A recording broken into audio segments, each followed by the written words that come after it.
안녕하세요. 부산시 약사회 미디어 컨텐츠 위원장 이양란 약사입니다. 날이 더워지면 극성을 부리는 불청객이 있죠? 네, 바로 무좀입니다. 덥고 습한 날씨가 계속되면서 그동안 얌전했던 무좀균이 빠르게 번식하죠. 무좀은 어설프게 치료했다가는 재발하기도 쉽고요. 평생 무좀에서 못 벗어나는 악순환을 반복할 수 있습니다. 무좀 치료의 왕도는 바로 알게 되는 그때부터 나에게 맞는 무좀약을 골라서 끈기 있게 치료해 주는 것이라고 할 수 있겠는데요. 그런데 무좀약 어떤 기준으로 선택하세요? 정확히 내 발에 공생하고 있는 무좀이 어떤 유형인지 알아야 더 잘 듣는 무좀약을 찾아서 덜 고생하고 더 빠른 효과를 볼 수 있습니다. 그런 의미에서 무좀의 증상별, 유형별 특징과 그에 맞는 무좀 치료제를 좀 정리해 볼까요? 자, 첫 번째 유형. 발가락 사이가 갈라지고 진물이 난다면 이건 지간형 무좀일 가능성이 높습니다. 특히 네 번째와 다섯 번째 발가락 사이가 갈라지거나 진물이 나고 악취까지 나는 경우가 주로 해당되는데요. 다른 발가락들에 비해서 4, 5번 발가락 사이에는 틈이 별로 없어서 습기가 차기가 쉽고요. 무좀균이 서식하기 좋은 환경이 되기 때문에 지간형 무좀의 온상지가 되죠.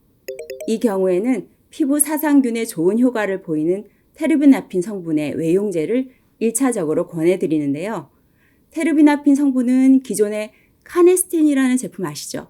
이런 제품명으로 잘 알려진 클로르트리마졸 성분보다 치료 기간이 짧은 것이 장점인데요. 무좀약은 치료 기간이 길수록 복약 순응도가 낮아서 치료율이 떨어집니다.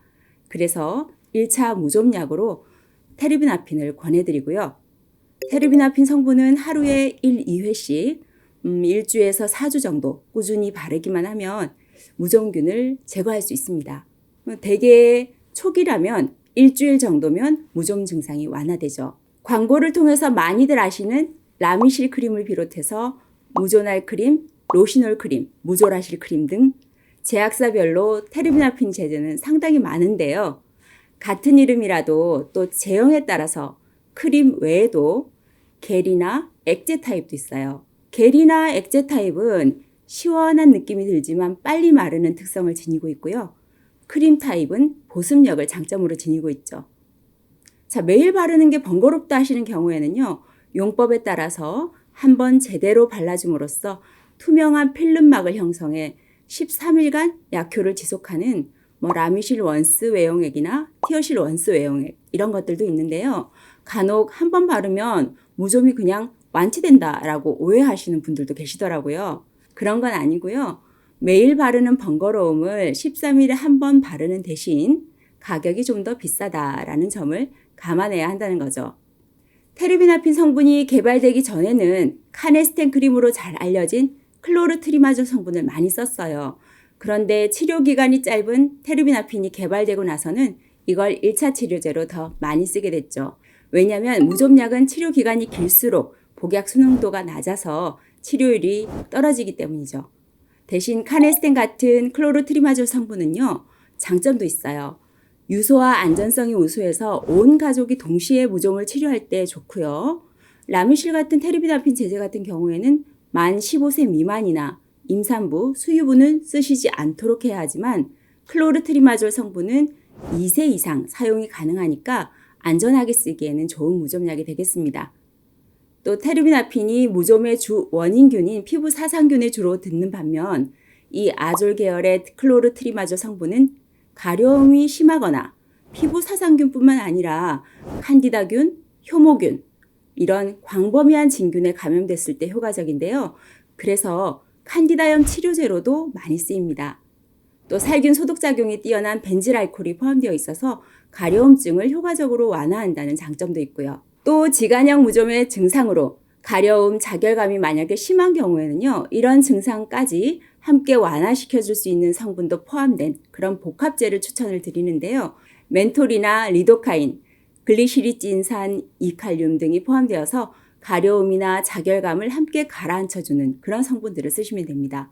예를 들어 로시놀 더블 액션 크림, 터빈쿨 플러스 크림, 복합 테르나핀 크림 등이 이런 조합의 외용제에 해당되죠. 자, 이제 두 번째 발무좀 유형을 볼까요? 만약 발가락과 발가락 사이에 크고 작은 물집이 생긴다면 이런 경우는 수포형 무좀일 가능성이 높습니다. 이 경우 가렵다고 긁게 되면 물집이 터지면서 세균 감염까지 일어날 수 있거든요. 그러니까 긁지 않으시는 게 중요하고요. 세균을 죽이는 항생제 연고와 항진균제 연고를 5분 이상의 간격을 두고 함께 발라주는 것이 좋습니다. 예를 들자면 항생제 크림인 베아로반 크림과 테르비나핀 성분인 무조라실 크림의 조합, 이런 조합을 말씀드릴 수 있겠네요. 물론 성분이 중요한 거니까 가까운 단골 약국 약사님과 상담하시면 같은 성분의 조합을 찾아주실 거고요. 자, 마지막 세 번째 발무좀 유형을 볼게요. 건조하고 갈라진 발, 각질이 점점 두꺼워지고 흰 가루가 떨어진다면 이 경우는 각화형 혹은 각질 증식형 무좀일 가능성이 높습니다. 지간형이나 수포형 무좀이 피부 사상균이 주 원인균인데 반해서 이 각화형 무좀의 경우에는 피부 사상균이 아닌 칸디다균을 주 원인균으로 보는 견해가 지배적인데요. 그래서 치료법도 다르게 접근을 해야 합니다. 지간형이나 수포형의 경우에는 소양증을 없애주고 건조하게 만들어주면서 2차 감염을 차단하는 것에 포인트를 두는 반면에 이 각화형 무좀을 치료할 때는요. 각질 제거, 보습, 2차 감염 이것을 차단하는 것에 포인트를 두어서 치료를 해야 하죠. 결론적으로 각화형 무좀 치료의 가이드라인을 말씀드리자면요. 우레아 성분의 피부 연화제 그리고 항진균제를 쓰는 것입니다. 제가 대표적인 무좀의 타입과 약국에서 구입할 수 있는 치료제의 대표적인 가이드라인을 정리해서 말씀드려 봤는데요. 조금씩 증상에 개인차가 있을 테니까요. 보다 더 자세한 내 무좀에 맞는 무좀약은 단골 약국 약사님과 상담을 통해서 찾아가시면 좋겠습니다. 꾸준한 관리로 무좀 없는 깨끗한 발 관리 하시길 바라고요. 도움되셨다면 구독, 좋아요, 알림 신청 부탁드리고요. 저는 또 더 생활 밀착형 건강 정보 가지고 찾아오겠습니다.